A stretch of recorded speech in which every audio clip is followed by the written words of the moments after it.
کیونکہ اپنے سب سے بڑے محسن وہ ماں باپ ہیں جو اپنے بچے کو دینی تعلیم دیتے ہیں، دینی تعلیم پر ڈالتے ہیں۔ یہ علم صرف ان اولاد کے لیے ہے بلکہ ان کے ماں باپ کے لیے بھی قبر میں اور آخرت میں نفامند ہوگا۔ میرے بزرگوں، آج اگر لوگوں کو آخرت کی بات نہ بتاؤ تو حشاش بشاش رہتے ہیں، خوش رہتے ہیں، دنیا کا نفع پہنچائے جاؤ تو اچھا لگتا ہے، لیکن غفلت کو باعث نقصان نہیں سمجھتے۔ میرے بزرگوں، جب موت آئے گی قبر کی گود میں جائیں گے اور قبر کی حالات دیکھیں گے اور آخرت کی تباہی دیکھیں گے، اس وقت آنکھیں پھٹی کی پھٹی رہ جائے گی۔ اس وقت اس غفلت پر احساس ہوگا، رنج ہوگا، حسرت ہوگی کہ کاش آج کے دن کے لیے خود بھی عمل کرتا اور اپنے بچوں کو بھی یہاں کے کامیابی کی راہ پر ڈالتے۔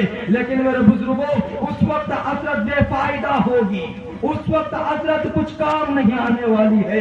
اس لیے میرے بزرگوں، بچوں کی تعلیم و تربیت کا سب سے پہلا گھر جو ہے ماں باپ کا گھر ہے، اپنا گھر ہے، ماں باپ کی گود ہے۔ ماں باپ بچے کو جس سانچے میں چاہے ڈھال سکتے ہیں، جس رنگ میں چاہے رنگ سکتے ہیں۔ میرے بزرگوں، جس رنگ میں چاہے رنگ سکتے ہیں۔ بچوں کی تعلیم و تربیت کے ذمہ دار سب سے زیادہ ماں باپ پر ہے۔ اس لیے میرے بزرگوں، ماں باپ اس پر خاص توجہ دیں۔ اگر آپ کا لڑکا دنیا میں دینی تعلیم حاصل کر لیا اور جنت حاصل کر لیا، دوزخ سے بچ گیا اور دنیا میں بھوکا رہا، تو یہ آپ کے لیے بڑی کامیابی ہے، یہ آپ کے لیے بڑی کامیابی ہے۔ میرے بزرگوں، اگر آپ کا لڑکا بڑی بڑی بلڈنگیں بنائے، جائیدادیں خرید لیے، اگر دوزخ سے نہیں بچ پایا، اللہ کو ناراض کر کے دوزخ مول لیا، تو یہ ان کے لیے وبال ہے۔ بلکہ بڑی ذمہ داری یہ ہے اپنی اولاد کو دیندار بنا دے، دین کا علم سکھا دے۔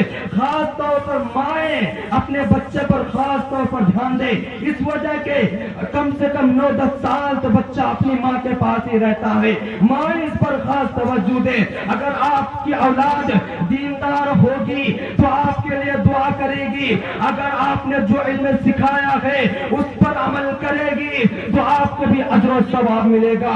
میرے بزرگوں، آئیے آپ کو بتاتا چلوں، جب باپ دادا کی موت ہو جاتی ہے، نہ بیٹا جنازہ پڑھ سکتا ہے، نہ دادا جنازہ پڑھ سکتا ہے، نہ پوتا جنازہ پڑھ سکتا ہے۔ اللہ اکبر! جب باپ دادا کی موت ہو جاتی ہے، اول تو بیٹے جنازے کو ہاتھ لگانے سے گھبراتے ہیں، ڈرتے ہیں، غسل دینے کا طریقہ نہیں معلوم، دوسرے لوگ کرایہ پر آ کر غسل کرا دیتے ہیں اور بعض جگہ تو کفن دینے کا بھی نہیں معلوم۔ اللہ اکبر! جب کسی کی میت ہو جاتی ہے، عموماً جو گاؤں کے لوگ دیندار اور نمازی ہوتے ہیں، کفن دے دیا، غسل دے دیا، مسجد کی طرف لے کر چلتے ہیں، امام صاحب سے جنازہ پڑھوا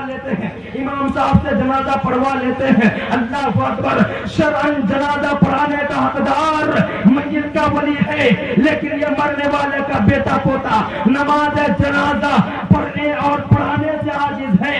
میرے بزرگوں، وجہ کیا ہے؟ وجہ یہ ہے کہ نماز جنازہ یاد ہی نہیں ہوتی، اور بعض رشتہ دار تو میت کے صف میں کھڑے ہو جاتے ہیں، لیکن اسے پوچھا جائے کہ پڑھنا کیا ہے تو معلوم نہیں، اور بعض تو نماز جنازہ سے دور علاقہ کھڑے رہتے ہیں، شرم کے مارے کہ کیا ہوگا، اللہ کو اکبر، کچھ آتا نہیں۔ وجہ کیا ہے میرے بزرگوں؟